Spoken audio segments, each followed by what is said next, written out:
आजपासून राजस्थानात पाऊस आणि गारपीट अपेक्षित. उत्तर प्रदेश आणि बिहारमध्येही सतर्कतेचा इशारा. हिमाचलमध्ये हिमवृष्टी अपेक्षित.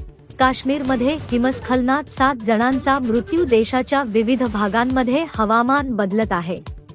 शनिवारपासून राजस्थानात एक नवीन हवामान प्रणाली सक्रिय होईल.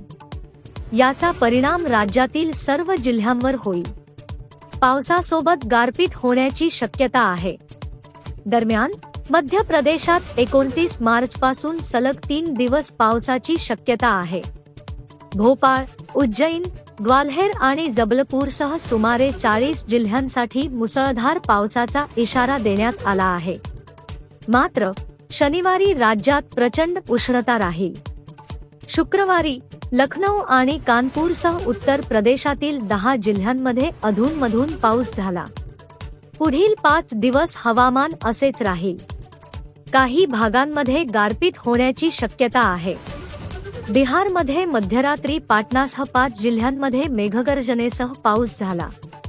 आज 38 जिल्ह्यांसाठी सतर्कतेचा इशारा देण्यात आला आहे. हिमाचल प्रदेशात पुढील 6 दिवस हिमवृष्टी अपेक्षित आहे. जम्मू आणि काश्मीरमधील श्रीनगर लेह महामार्गावर एक मोठा हिमस्खलनाचा अपघात झाला, ज्यात अनेक वाहने बर्फाखाली गाडली गेली आणि 7 जणांचा मृत्यू झाला.